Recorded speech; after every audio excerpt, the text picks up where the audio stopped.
मैं परसों यहां पर आया, डे बिफोर यस्टरडे। ऑस्ट्रेलिया में कल हमारी यहां के प्रधानमंत्री जी से बातचीत हुई, यहां के defence minister and deputy prime minister से भी बातचीत हुई, यहां के फॉरेन मिनिस्टर के साथ भी बात हुई और वह बातचीत काफी अच्छी रही। और भारत के जो लोग यहां पर ऑस्ट्रेलिया में रह रहे हैं उनके बारे में भी गोपाल जी बाबू से मैंने कुछ जानने की और समझने की भी कोशिश की है। मुझे अच्छा लगा कि जिस समय यहां पर इन्होंने नेशनल एंथम, भारत के राष्ट्रगान का प्रस्तुतिकरण कराया, तो यह भी कहा कि साथ साथ ऑस्ट्रेलिया के भी राष्ट्रगान को संस्कृत में ट्रांसलेट करके वो आपके समक्ष प्रस्तुत करें। इसमें कोई आपत्ति नहीं है। यदि आपने ऑस्ट्रेलिया की सिटीजनशिप ली है, यदि यहां पर नेशनल एंथम होता है, क्योंकि आप भारत के मूलतः नागरिक हैं, तो उसमें कोई आपत्ति नहीं, तो होना ही चाहिए। लेकिन ऑस्ट्रेलिया के नेशनल एंथम में भी खड़े होकर आप अपना सम्मान व्यक्त करते हैं, इसमें कोई हर्ज नहीं है। मैं मानता हूं कि अपने में बड़ी बात है, क्योंकि यह सारे काम छोटे मन के लोग नहीं कर सकते, बराबर बड़े मन के लोग कर सकते हैं। और भारत दुनिया का एक ऐसा देश है यहां पर बड़े मन के लोग रहते हैं। और मैं यह बात क्यों कह रहा हूं कि भारत अकेला दुनिया का ऐसा देश है जहां पर कि बड़े मन के लोग पाए जाते हैं, क्योंकि the whole world is a family. यह मैसेज सारी दुनिया को किसी एक देश से गया है, सारे विश्व को, तो केवल और केवल हमारे और आपके देश भारत से ही लिया गया है।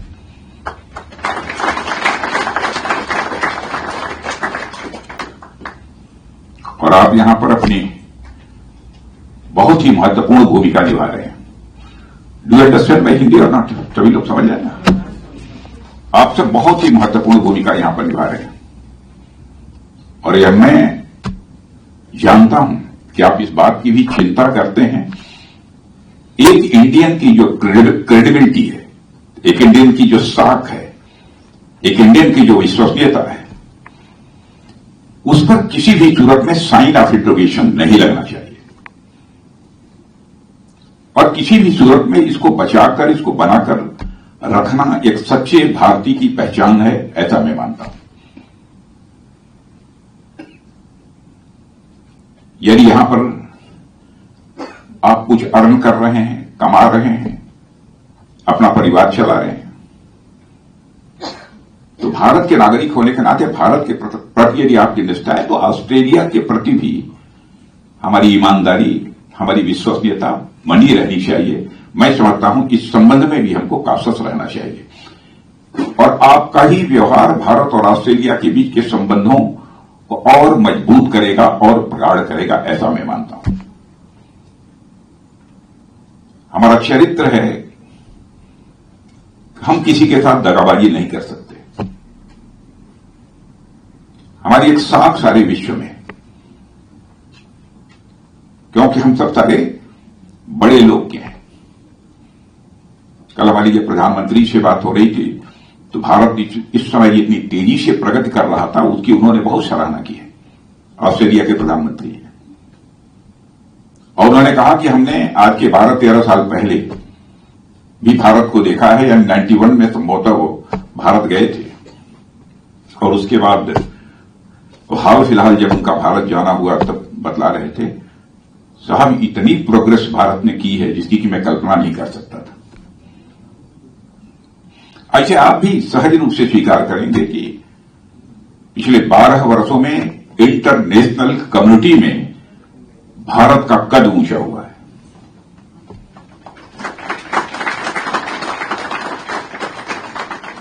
भारत के प्रति पूरे विश्व में एक सम्मान का भाव बढ़ा है। इसे सहज रूप से सारे लोग स्वीकार करते हैं।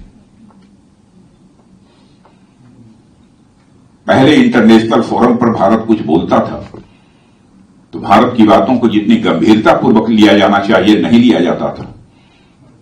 लेकिन आज यदि इंटरनेशनल फोरम पर भारत कुछ बोलता है तो सारी दुनिया दोनों कान खोलकर सुनती है भारत बोल क्या रहा है। यह भारत की हैसियत सारी दुनिया में बनी है।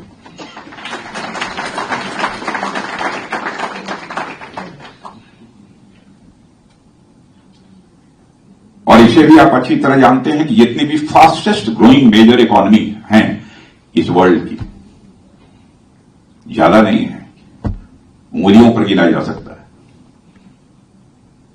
उनमें फास्टेस्ट ग्रोइंग इकोनॉमी यदि कोई है मेजर इकोनॉमीज में तो हमारी आज भारत है। नहीं तो भारत की आज के कुछ वर्षों पहले क्या स्थिति थी? भारत माना जाता गरीबों का देश है, अनएम्प्लॉयड लोगों का देश है। भारत के बारे में यह धारणा जो है उसमें बनी हुई थी। और सारे जियो पॉलिटिकल और ग्लोबल चैलेंजेस के बावजूद भारत अपनी one of the fastest growing major economy की हैसियत अपनी बनाकर अभी तक रखा हुआ है। यह हमारा एक मेजर अचीवमेंट है, मैं मानता हूं। मैं एक आंकड़े को देख रहा था कि रिजर्व बैंक ऑफ इंडिया के अनुसार 25-26 में भारत के रियल जीडीपी ग्रोथ अप्रॉक्सीमेटली 6.5% तक पहुंच गई है।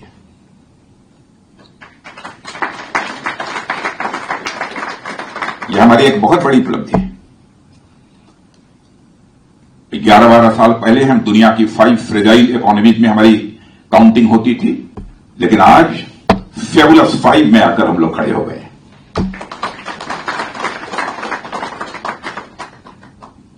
यह कोई छोटी बात नहीं है।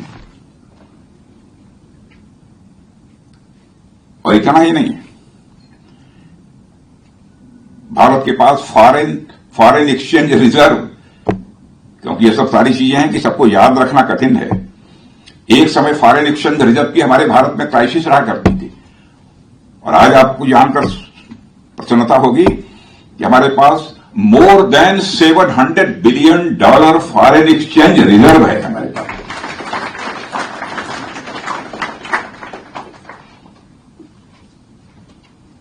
Foreign direct investment inflow, FDI inflow 2013-14 में जहां $36 बिलियन केवल था, आज फाइनेंशियल ईयर 2024-25 में वो बढ़कर $81 बिलियन हो गया।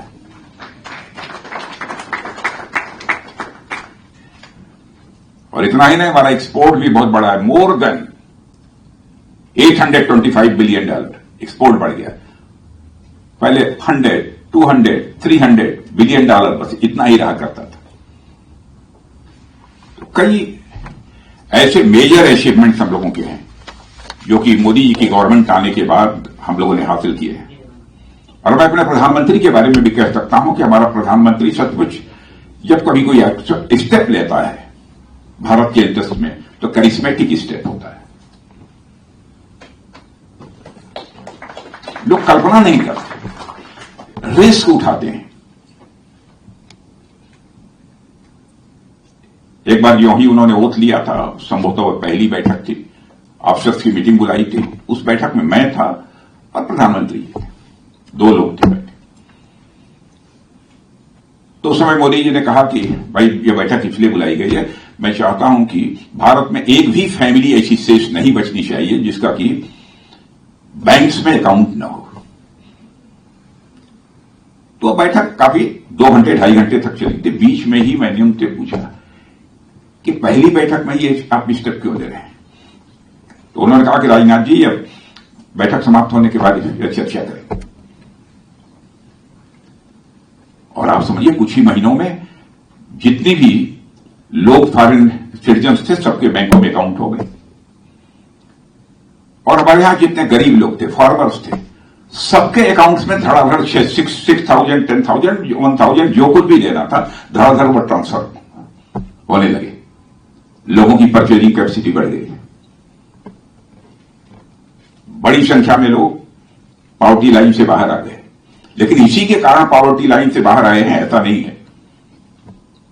हमारी गवर्नमेंट ने भी कुछ कई ऐसे इकोनॉमिक फ्रंट पर भी स्टेप लिए हैं जिसके कारण भारत में बड़ी संख्या में लोग जो पॉवर्टी लाइन होती है उसके बाहर हुए हैं। एक्सट्रीम पॉवर्टी का जहां तक सवाल है, जिस भारत में 18%, 20%, 25% एक्सट्रीम पॉवर्टी के लोग थे, आज वो संख्या जानते हैं, अप्रॉक्सीमेटली 2% रह गई है। यह है हमारा भारत।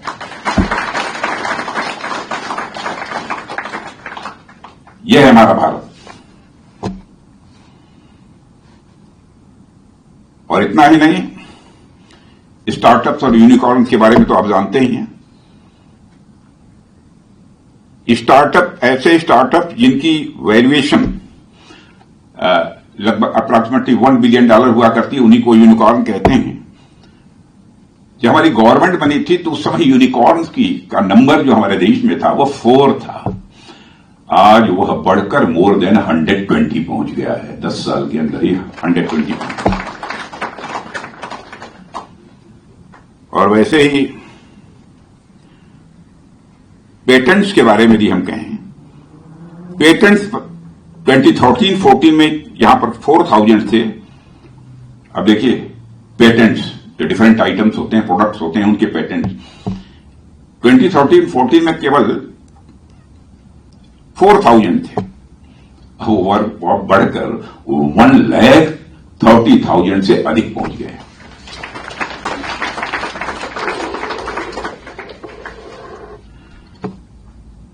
और साथियों, मॉर्गन स्टैनले एक मानी जानी इंटरनेशनल फर्म है, उसके बारे में आप अच्छी तरह जानते हैं। उसने भी यह दावा किया है कि वह दिन दूर नहीं है, जो भारत 2013 में दुनिया की टॉप की जो इकोनॉमीज हैं उनमें 11वें स्थान पर था, आज वह जंप लेकर दुनिया की इकोनॉमी में 4थे स्थान पर पहुंच गया है। और मॉर्गन स्टैनले ने कहा है कि वह दिन दूर नहीं है, 1.5 साल 2 साल के अंदर ही 2028 आते आते, ये 2025 है, मैक्सिमम उन्होंने कहा 2028 आते आते भारत की इकोनॉमी की साइज दुनिया की टॉप 3 कंट्रीज में आकर खड़ी हो जाए। यह मैं दावा नहीं कर रहा हूं, यह मॉर्गन स्टैनले ने दावा किया है। और हमारी गवर्नमेंट ने ईज ऑफ डूइंग बिजनेस के अलावा ईज ऑफ लिविंग को भी तेजी के साथ बढ़ावा दिया है। बहुत सारे ऐसे कंप्लायंसेस थे इनको समाप्त कर दिया। आप जानना चाहते हैं, जिन कंप्लायंसेस के कारण लोगों को काम करने में प्रॉब्लम्स होती थी, या लंबा समय लगता था, या अधिकारियों के सामने जाकर अपना हाथ पैर जोड़ने पड़ते थे, उन कंप्लायंसेस को समाप्त कर दिया। मोर देन 50,000, यानी इतना ड्रेस्टिक स्टेप, ये कोई सामान्य बात नहीं कि कोई आए और 2-3 साल में जितने इस प्रकार के कंप्लायंसेस हैं जिसके कारण लोगों को काम करने में प्रॉब्लम्स होती हैं, मोर देन 50,000 कंप्लायंसेस को समाप्त कर दिया। यही तो ईज ऑफ डूइंग बिजनेस है। अंग्रेजों की समय की बनी हुई Indian penal code, criminal procedure act code, कहा भाई अंग्रेजों के समय की बनी हुई चीज अब क्यों चलेगी? अब गया ये भारत, अब भारत है, आजाद भारत है। पहले भारतीय न्याय संहिता बना दी और ऐसे ही अन्य कानून भी यहां बना दिए, और उनमें बहुत सारे चेंजेस भी लाए हमारी गवर्नमेंट ने। अभी हाल में ही आपने सुना होगा, जीएसटी जैसा एक बड़ा रिफॉर्म हमारी गवर्नमेंट ने किया है। जीएसटी का बड़ा रिफॉर्म, और आपको जानकर खुशी होगी कि यह रिफॉर्म यह गवर्नमेंट का बहुत ही वेल कंसीडर्ड ड्रास्टिक स्टेप है। कोई यह कल्पना नहीं कर सकता था कि कोई गवर्नमेंट आज की हालात में इतनी जोखिम उठाएगी, और उसके कारण 90% आइटम्स ऐसे हैं जिनकी की कीमतें पहले के कंपैरिजन में काफी कम हो गई हैं, केवल जीएसटी समाप्त कर देने के कारण, अथवा जीएसटी के रेट कम कर देने के कारण यह स्थिति पैदा हुई है। और भारत में डिजिटल रिवॉल्यूशन से आप अच्छी तरह परिचित ही हैं। इसके कारण एक बहुत बड़ा बदलाव, बहुत बड़ा चेंज आपको देखने को मिलेगा। यूपीआई के बारे में तो आप सब अच्छी तरह जानते ही हैं, और यूपीआई की जो सक्सेस है उसने सारी दुनिया को चौंका दिया है मेरे साथियों। सितंबर 2025 में ही 19.63 बिलियन ट्रांजैक्शंस हुए हैं। 19.63 बिलियन, यह अप्रॉक्सीमेटली 2000 करोड़ हो गए। क्यों? यही हुआ ना, अप्रॉक्सीमेटली ट्रांजैक्शंस हुए हैं जिनकी वैल्यू अप्रॉक्सीमेटली 25 लाख करोड़ है। जो यूपीआई हम लोगों ने बनाया वो अब दुनिया के आज 5, 6, 7 देशों के द्वारा जो है यूपीआई का अब यूज उनके द्वारा भी किया जा रहा है। और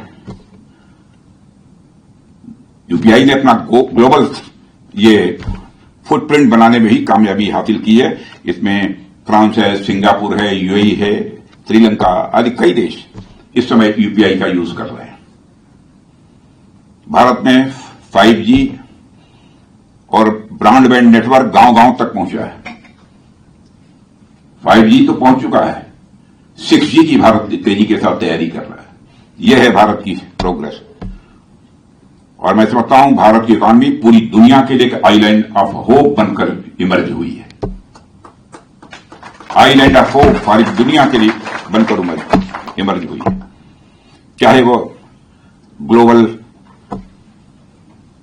पीस हो, चाहे ग्लोबल ग्रोथ हो या ग्लोबल चैलेंजेस से जुड़े सॉल्यूशंस हो, दुनिया में किसी देश की तरफ देख रही है तो भारत की तरफ देख रही है। इससे बड़े गौरव की बात हम सबके लिए क्या हो सकती है? सब मिला जुलाकर मैं यही कहना चाहूंगा कि इंटरनेशनल कम्युनिटी में भारत के प्रति सम्मान बढ़ा है। इंटरनेशनल लेवल पर भारत का स्टेचर पहले से काफी ऊंचा हुआ है। भारत में मैं यहां पर यूनिकॉर्न्स की चर्चा की तो मैं स्टार्टअप की भी चर्चा करना चाहूंगा। आज भारत में स्टार्टअप की बड़ी संख्या में अप्रॉक्सीमेटली 1,40,000 स्टार्टअप्स भारत में इस समय काम कर रहे हैं। और भारत में आज बड़े बड़े शिप ही नहीं बन रहे हैं। पहले भारत में शिप भी बनने होते थे तो दुनिया के दूसरे देशों के साथ कोलैबोरेशन करना पड़ता था, उनका सहयोग लेना पड़ता था। आज भारत में बड़े बड़े शिप भी बना रहे हैं और साथ ही साथ छोटे छोटे चिप भी बना रहे हैं।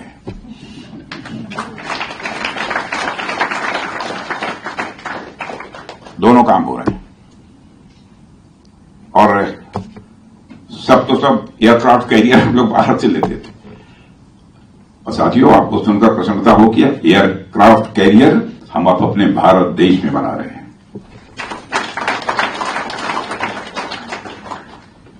डिफेंस का जहां तक सवाल है, जो मंत्रालय हमारे जिम्मे है,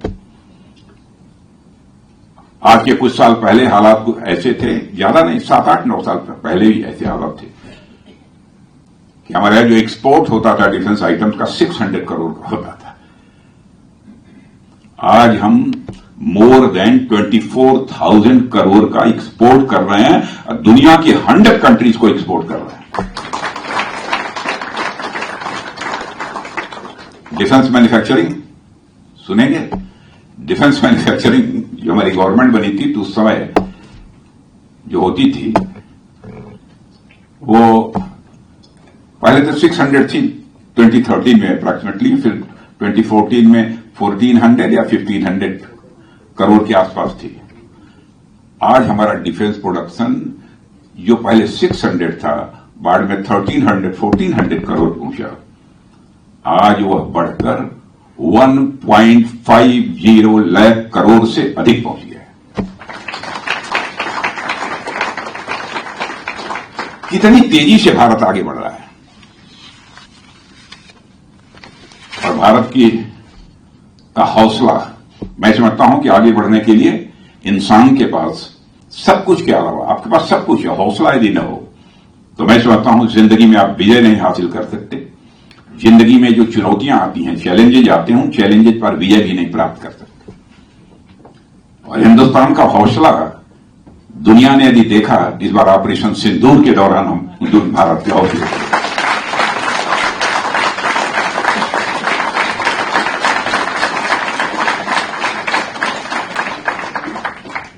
साथियों 22 मई को पहलगाम में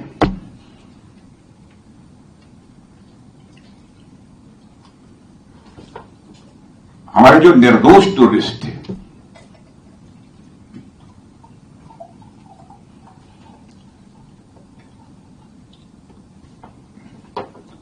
जो अपने परिवार के साथ वहां घूमने के लिए गए थे, किसी की नई शादी हुई थी, वहां पर पाकिस्तान के टेररिस्ट ने आकर और ये पूछकर कि धर्म तुम्हारा क्या है, उनको मौत के घाट उतार दिया। मुझे नाज है अपनी आर्मी के ऊपर भी। 22 तारीख को एक घटना हुई, 23 तारीख को डिफेंस मिनिस्ट्री में मैंने तुरंत एक बैठक बुलाई। तीनों आर्मी, नेवी, एयरफोर्स के chief of defence staff, defence secretary, NSA, Ajit Doval. Chair पर बैठते ही पहला सवाल मैंने पूछा अपने सारे सर्विसेज के चीफ से कि पाकिस्तान के खिलाफ ऑपरेशन करना है, आप इसके लिए तैयार हैं? बहनों भाइयों, आपको जानकर खुशी होगी, एक लफ्ज भी किसी ने नहीं कहा कि हमको यह चाहिए वह चाहिए ऑपरेशन करने के लिए। उन्होंने कहा कि पाकिस्तान के खिलाफ ऑपरेशन करने को हम पूरी तरह से तैयार हैं।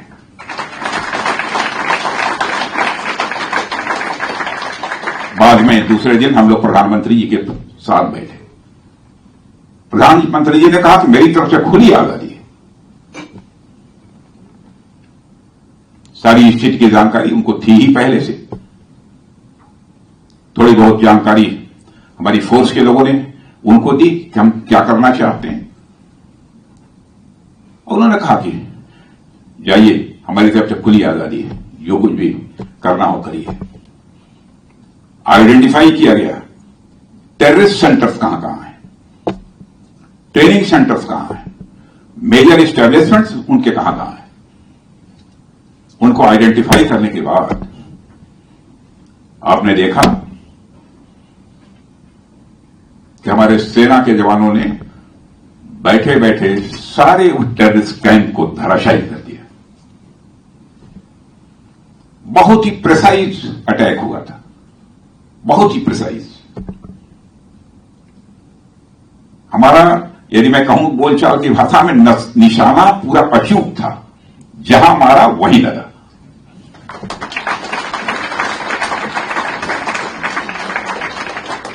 हमारे देश के कुछ लोगों ने कहा कि साहब, जब एक बार आक्रमण किया था तो पाकिस्तान को साफी कर देना चाहिए था। अब देखिए, आप लोग भी कह रहे हैं बहुत अच्छा।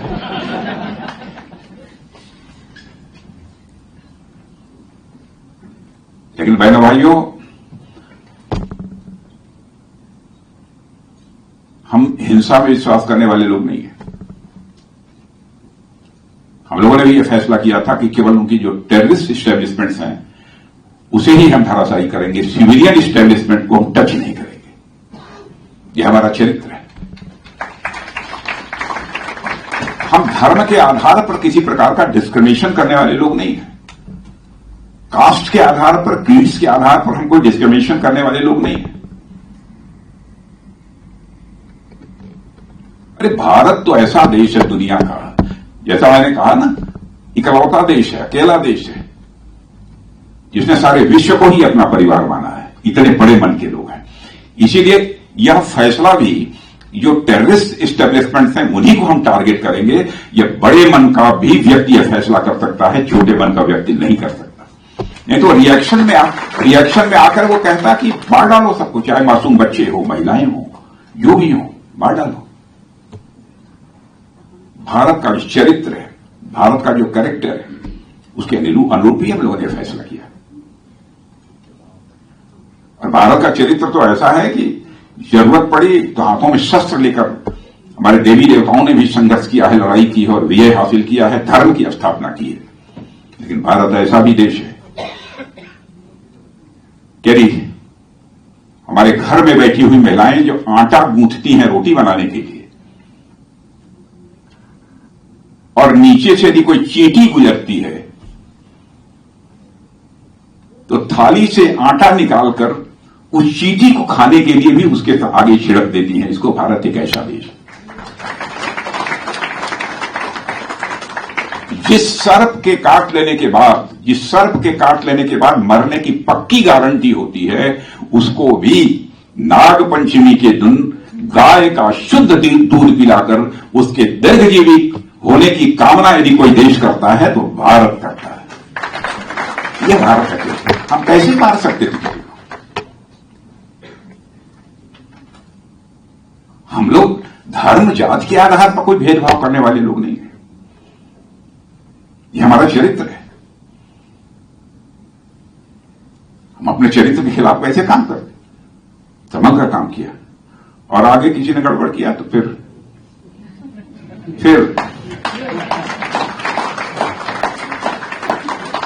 मैंने तो कहा था उसके बाद, इस घटना के बाद, कि उन्होंने धर्म पूछकर मारा है, लेकिन हम धर्म देखकर नहीं मारेंगे, हम उनका कर्म देखकर मारेंगे।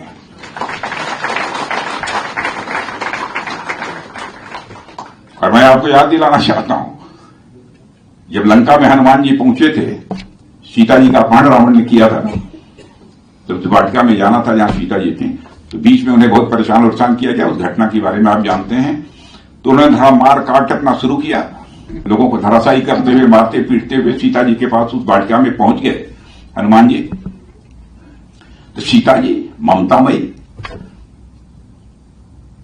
उन्होंने कहा, ये है हनुमान, तुमने इतनी लंका में तोड़फोड़ क्यों की?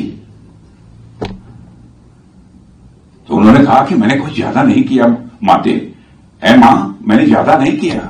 जिन मोहि मारा तिन मोहि मारे, जिन लोगों ने मुझे मारा हमने केवल उन्हीं को मारा। भाई यहां पर आतंकवादियों ने अटैक किया था, इसलिए हम लोग केवल आतंकवादियों को मारा।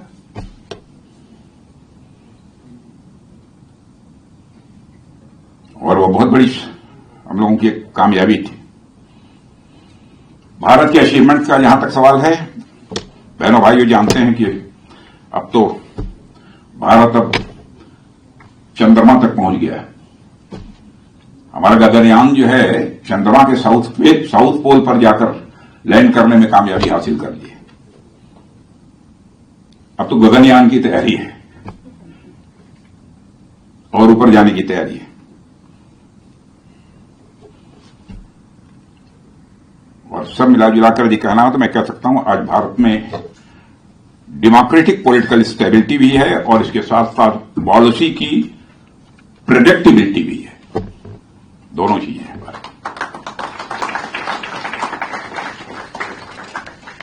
और भारत के नौजवानों का था, जहां तक प्रश्न है, भारत का नौजवान अब धीरे धीरे काफी स्किल्ड होता जा रहा है। स्किल्ड भी है और साथ ही साथ भारत का नौजवान आज हौसला इतना बुलंद है कि वह स्ट्रांग विल्ड भी है। दोनों है। साथियों, बात को बहुत ज्यादा लंबी करने का मैं समझता हूं कोई औचित्य नहीं है। सब मिलाजुलाकर मैं ये कहूं कि भारतवासी अब जहां भी दुनिया के जिस भी कोने में है, मैं भारत का नागरिक हूं, यह कहने में एक गौरव की अनुभूति होती है, एक सेंस ऑफ प्राइड उसके अंदर पैदा होता है, मैं भी भारत का नागरिक हूं। और अंत में बस इतना ही मैं कहना चाहूंगा कि आप ऑस्ट्रेलिया में हैं, ऑस्ट्रेलिया के साथ भारत के रिलेशंस अच्छे हैं, न होते तब भी मैं कहता कि आप भारतीय हैं।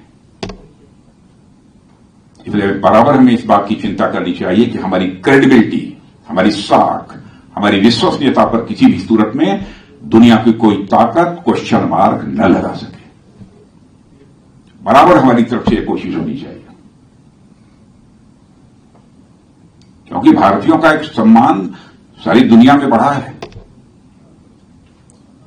उसमें एक फैक्टर यह भी है, उसको हम बनाकर रखें। किसी को दगा देना, किसी को धोखा देना, यह तो हमारे चरित्र में नहीं है। सचमुच मैं यहां के प्रधानमंत्री से बातचीत हो रही थी हमारी, उसमें मैंने देखा कि भारत के प्रति कैसा उन्होंने भाव व्यक्त किया, कैसा सम्मान व्यक्त किया। और यह भी कहा, काश हम भी भारत की तरह ऐसे ही आर्थिक दृष्टि से मजबूत होते हो, भारत जैसे मजबूत हो रहा है। तो भारत का सम्मान सारी दुनिया में बढ़ा है। आप सब स्वयं यहां महसूस कर रहे होंगे, पहले के भारत और आज के भारत में साफ अंतर दिखाई दे रहा है। पूरी ईमानदारी के साथ भारत के नागरिक हैं तो भारत के भी नागरिक हैं, लेकिन ऑस्ट्रेलिया में हम यहां रखकर भी कमा रहे हैं तो ऑस्ट्रेलिया के साथ भी हम किसी भी सूरत में दगाबाजी नहीं कर सकते। यही हमारा चरित्र है, इस चरित्र को हमको बनाकर रखना। मैं जानता हूं, मैं कुछ चर्चा हो रही थी कि यहां के इमिग्रेंट्स को लेकर कभी कभी कुछ लोग, केवल भारत नहीं, इन जनरल जितने भी इमिग्रेंट्स हैं उनको लेकर कभी कभी कुछ प्रॉब्लम्स लोग खड़ी करने की कोशिश करते हैं, लेकिन मैं समझता हूं कि किसी भी भारतीय को अपना बैलेंस नहीं खोना चाहिए, संतुलन नहीं खोना चाहिए। जिस ईमानदारी और निष्ठा के साथ हम काम कर रहे हैं उसी ईमानदारी निष्ठा के साथ काम करते रहें और ऑस्ट्रेलिया के भी हितों पर, ऑस्ट्रेलिया के इंटरेस्ट पर कहीं से कोई चोट न पहुंचने पाए, इसकी भी चिंता सबसे आगे बढ़कर भी कोई करेगा तो भारत ही करेगा। यह मैसेज भी आपके द्वारा जाना चाहिए, क्योंकि हमारा एक कैरेक्टर है, हमारा एक चरित्र है।